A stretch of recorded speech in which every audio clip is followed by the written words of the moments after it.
After 25 hours playing the new Crashlander mod for Scrap Mechanic Survival, I decided it was time for me to make a video, let you know what I think about the mod and if it's worth playing. So I'm going to break this video up into a couple parts. First up is going to be what it does the same as the current survival mode in the game. That's going to be pretty short because there's not really that much that's similar. Next up, I'm going to talk about what it does different. Then I'm going to talk about a couple things I think it needs, and then I'm going to wrap it up by telling you whether or not I think it's worth playing. So first up, let's talk about what it does the same as survival. You're going to notice the game does look pretty similar here. The story of this game is the same, or not the same, but it's similar to the story from survival. You've crashed on a planet. You will spawn in at a little crash site. And just like the regular survival mode, there will be static points of interest. In this case, there's going to be many of them. I'll go into the logbook real quick and just show you a couple of them. I'm not going to have any spoilers here other than basically talking about the first NPC that you're going to run into.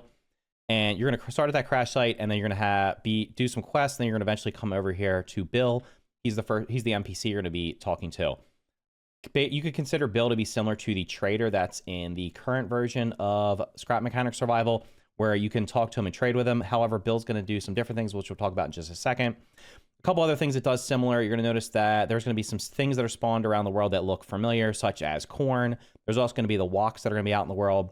And then in addition to that, there's also going to be loot crates, which randomly spawn, and you can get loot from them. And then a couple other things you're going to be building. So this little shack here, this was part of a quest that I had to do, which we'll talk about in a second. You'll notice the building looks pretty similar. There are some new building pieces, but the building mechanic is very similar in terms of placing out individual blocks or different pieces. There's going to be farming. I do have a little farm, which I'll show a little bit later on. So you can plant your crops. This is Bill's farm here. I can't do anything with this, but I do have a little farm built over by the water over there, which I'll show later. And then there's also going to be some similar weapons, the spud guns in the game, the spud shotgun and the spudling gun. And there's going to be some other things. So now what does the Crashlander mod do different? The biggest thing is going to be it's a story with quests. So on the screen, you're going to notice that I have up in the top right side, there's going to be the two little things there. One says the mine mystery. The other one says farming simulator. The yellow one's going to be a main quest. The blue one is going to be a side quest, which is optional. I'm not going to talk about any of the quests because I don't want to spoil any of them. Just kind of pointing those out. You'll be getting quests as you progress through the game. Bill's going to give you quests that's going to help you progress through the game. And ultimately, the goal of the mod, I have not finished it, obviously. I don't know, I think I'm about maybe like halfway through the main quest line, somewhere around there, is to get off the planet. That's the main goal of the mod. So the other changes that are going to be different, let's see if I can find one. You're going to notice over here, there's a wolf. This wolf is replacing what would be the hay bots. Now, the wolf's not attacking me for a reason, which I'll talk about in just a second. There are bears that replace the farm bots, and then there's one other enemy that I have not run into yet that are supposed to be in the caves. I have not gotten to a cave yet, so haven't seen those. There are no tote bots. There are no hay bots wandering around in the world. There are no farm bots wandering around in the world. And so essentially the bots are replaced with animals in the overworld. Other than that, there's no other than the POI. So this is a POI. There's some other POIs. You'll notice that you don't see any buildings spawning in. There's no, like, the ruins are not spawned in. There's no giant warehouses spawned in that you can go inside and loot. So that's going to be a little bit different. It kind of changes the way looting goes. There's going to be new biomes. So I decided to build my house over here in this biome over here because I like the way it looked. This is, I was told by one of the developers of this mod, the taiga forest. So there's different biomes. This looks really cool. It's got a bunch of the big trees here. And you'll notice this looks different than the regular forest that you'll see in the current survival mode. You also notice there's berries over here. These berries can actually be picked and you can eat them. So they're going to provide a very small amount of hunger and thirst replenishment. So that's a different thing. I have not seen, other than this one, I've not seen other biomes yet, but I will say that this biome is really cool. I really like the way it looks, and that's why I decided to build inside of it. Other than that, the other big things are going to be progression. So here's the house that I built. You'll notice this house looks probably similar to what you can currently build in the current version of survival. There are torches in the game, which are new. Progression is one of the main things that's different. So you're going to start off by making a scrap workbench, which I have in here. The scrap workbench, I'll just place it down just to show you what you get with it. We'll place the scrap workbench down. This is going to be the first thing you craft. And you'll notice that it has very few recipes you can craft in it. Basically just the basic blocks and tools, which we'll talk about in just a second. But the gist of this is going to let you craft the workbench, which I have over here. So let's take a look at the workbench. The workbench is going to have much more. I'm not going to go into everything in here because, again, I don't want to spoil too much. But there's essentially a bunch of different crafting stations, each of which is going to allow you to craft other things. and they're also going to allow you to craft some things more efficiently than other crafting benches. So progression is completely different. Recipes are unlocked either by doing quests generally, or as you'll see here, there's going to be some that are probably locked. So these ones that are locked, I have not unlocked yet. They will be unlocked either by completing a quest or by finding a blueprint out in the world. So that's how you unlock certain things. And I've unlocked many of these things. The ones all in the top row, any of the ones from the middle here all the way to over were unlocked via doing some questing or blueprints, like I said. In addition to that, there's going to be crafting individual parts. So one thing you'll see is, and let's actually see if we can see it in here. So let's look at the tools. So we'll look at the spud gun. So rather than just trading for the spud gun with the trader, what you'll be doing is you'll actually be crafting the individual parts. So there's the spud gun base component, the spud gun basic barrel component, and the advanced tool handle component. These will be crafted at a different workbench. I don't want to show all the workbenches because, like I said, I don't want to spoil too much.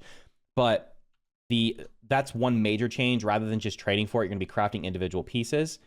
There's also going to be some items require specific crafting stations, so not everything can be crafted at individual ones. I'll just show you my little crafting house over here. I'm not going to click on any of the menus in here because, like I said, I don't want to spoil too much, but you'll notice there's what looks like the regular craft bot and then a bunch of other different crafting stations here. Each one of these is going to craft. Some of them have some overlap, but most of them have individual things that you'll be crafting, and you'll need those to craft the certain things. And like I said, they'll also allow you to craft some things more efficiently than others, so you can save resources. There's also going to be more food recipes. So I have my little cooking station over here. Instead of the cook bot, it's replaced with the cooking workbench. So the cooking workbench has different recipes in it. Instead of just having the sandwiches, like you'll remember from the original game, you'll be able to craft some different things like the wok patty, French fries, and the salad bowl and stuff like this. And as you'll notice, I haven't even unlocked all of them. There's one more that I have not unlocked. So there's going to be different food crafting recipes, and these will fill up varying amounts of hunger and thirst. Gear. So if I go into well, actually, I just go third person here for a second. You'll notice that I have on what looks like different armor. And actually, I can go to Alt-R. This will show you that there's if you press Alt-R, Control-R, it's going to open up the menu here. And what that's going to do is going to show you can equip armor. So I have only wolf armor. This is the first level armor you can unlock. And what this does is it's going to usually have the wolves that I showed you not attack. Now, once in a while, it kind of bugs out. I think they're still working on some quirks with it. But if you have this equipped, the wolves will stop attacking you. It also provides you extra defense in the event that you do get attacked. So, and you can also have the upgraded refine tool, and you can have another extra thing down here. There's ones that like provide, I think, so one provides what time of the day it is. And then another one shows you how fast you're going. So there's different things like that. There's also achievements that are going to be in here. So I'm not going to go through all these, but I've unlocked several of the achievements. There's 5 pages. I think there's 41 in total. So that's some different changes there. Like I said, the armor, also the gear. You'll notice here that I have an axe, a pickaxe, and a sword. These replace the hammer. So in the base survival game, you're going to just be using the hammer to harvest resources and for combat, and then you'll eventually upgrade to guns. In this, you're going to need the axe to chop down certain trees, the pickaxe to break rocks. You can break the large rocks that you would normally need a drill for. It's just going to take you quite a while and use a lot of your stamina, or drain your thirst pretty quickly. So having a drill might be useful for that in the future. And then the sword's going to be the first weapon you get. These are the second levels. There are also scraps. There's scrap versions of these you'll make early on, and then eventually you'll upgrade to the guns. I do want to show over here, there's a new creature that we have not seen yet. That's going to be I think they're called lubs. They're supposed to be basically bulls. These are a variation of the cow. Usually they're friendly, but every once in a while, one of them will be aggressive and start attacking you, so you'd have to be careful about that. You can also breed the cows, the woks, and the lubs. So the cows and the bulls, you can breed them as well. So those are kind of the differences, and I'll show you my farm over here real quick, and we'll just talk about that as I kind of talk about some of the things I think this mod needs. So right now, I'll say it's in a pretty good spot. I've put 25 hours into it. I was told it takes roughly 25 to 30 hours to finish the story, depending on how much you build. I spent a lot of time gathering the resources to build that house and building all of the crafting stations, hooking them all together so that I can just have like a loop over there. So I don't know how much more of the story I have to do, but you're going to get a good at least 25 to 30 hours out of it if you take your time. And then building, I think you're going to get much more. Over here, you'll notice I have my little farm, and I've kind of built like my little standard farm. There's also different resource chests. So you have this little wooden chest here. That's kind of like the first level resource chest. So what does it need? For me right now, I think there's a couple things it needs. Not too many, but a couple things that I think will make it just more enjoyable. I think it needs more enemy variation. One thing I suggested was adding foxes. So basically, instead of having just wolves, have foxes, which would be equivalent to tote bots. So they would do less damage, and they could also provide like half the resource that the wolves drop. So I think that will be helpful, or make it just more lively in the world, because oftentimes, especially once you have the wolf armor on, you can wander around the world pretty much as you want and not run into any enemies and not really have to fight. And I have a car, so now that I have the car, I can kind of outrun the bears, which are essentially farm bots, but they're faster. So once you have the car, you can kind of just outrun everything, and you don't really need to fight that much. So more enemy variation would definitely be cool. Like I said, I haven't seen all the enemies. There's at least one I currently haven't seen. I think there might be one more they're currently working on. More reasons to farm. So as you'll see, the little quest over there, the farming simulator side quest, says that I need to bring 15 tomatoes, 5 walk meat, and 10 red beets to one of the NPCs. The only reason I've farmed up to this point was to complete quests. I did farm a little bit to make some food, but honestly, I end up finding enough food, even despite the fact that there's not the buildings that normally spawn around with lots of loot in them. I found enough food just by doing quests and by just looting around the green crates and by eating the berries, even though they provide very little because there's so many of them, that I really have had no need to farm. I built this farm for a reason. I'm going to definitely test out the raid mechanic. I did a little bit of testing of the raid mechanic on an initial save I had, which I played for about 2 hours. And I was told it was a little bit different than the base game raid mechanic, but the first couple ones I just got attacked by wolves. And on the first map that I created, and one thing I didn't mention was, oh, actually, maybe I did mention, there's static POIs, but the map is procedurally generated. So the first save I had, when I was near Bill's house, there was actually an island off the shore, and I was able to plant crops over there. So I was planting them just to see what the raids would be. And the first couple of raids were just wolves, and they would not be terribly difficult to defend against. So I do want to test out the raid mechanic, but I think there needs to be more reason to farm. And then simplifying the crafting recipes. So as I mentioned, the crafting recipes for many things are going to require, and this is kind of up to personal taste. I don't personally mind this, but I feel like this could be a big turnoff for people, and I believe they've probably gotten some feedback on this. I think I was told they got some feedback on this. Crafting individual pieces like the spud gun that I showed. So if I go over here and open up the spud gun, rather than just crafting the whole thing, you have to craft the individual pieces. Each one of these pieces are going to require different components, which means there might be sometimes 3 or 4 levels of crafting required in order to just make something. Now, once you have up the automated system set up here, where you have chest connected everything, you can kind of just you can just set all the recipes up, and it'll make each part. Once that part's done, you go to the other bench and make what you need, and you'll just be good to go. When you don't have this set up like this, it can be very tedious going from crafting station to crafting station, making it, then having to go back over and make it at the regular workbench.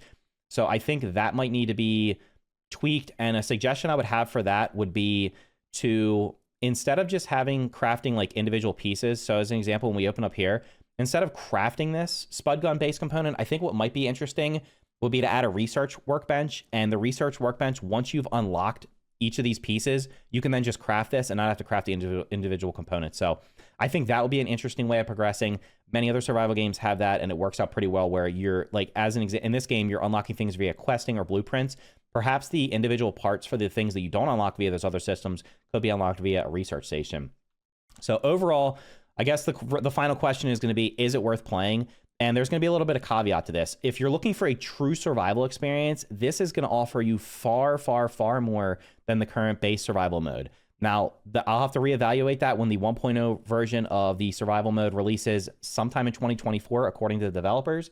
But as of right now, if you're playing the game and you've kind of gotten bored of survival, I would definitely check out the Crashlander mod, because it has far more. It has progression. Just has questing.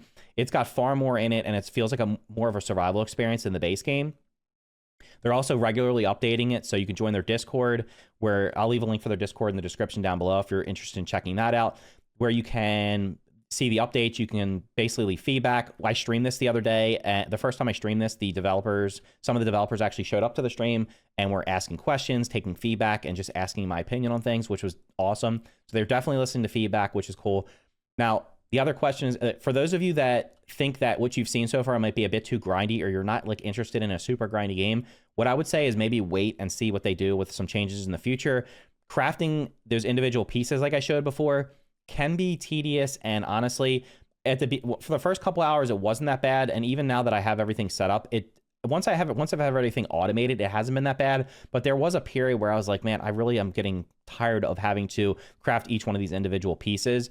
I didn't mind it for a little while, but I think my suggestion of having a research progression system where you unlock it, or just completely removing crafting the individual pieces, would just be a better way of doing it. So those are my thoughts on the Crashlander mod. If you're interested in seeing it, I will be streaming it later tonight. My stream starts at 7 p.m. Eastern on both YouTube and Twitch. I'll be streaming it at the end of the stream, so if you want to check it out and see some of the gameplay, I'll be continuing the main quest line and doing some of the side quests. Anyway, thank you for watching, and I'll see you in the next video.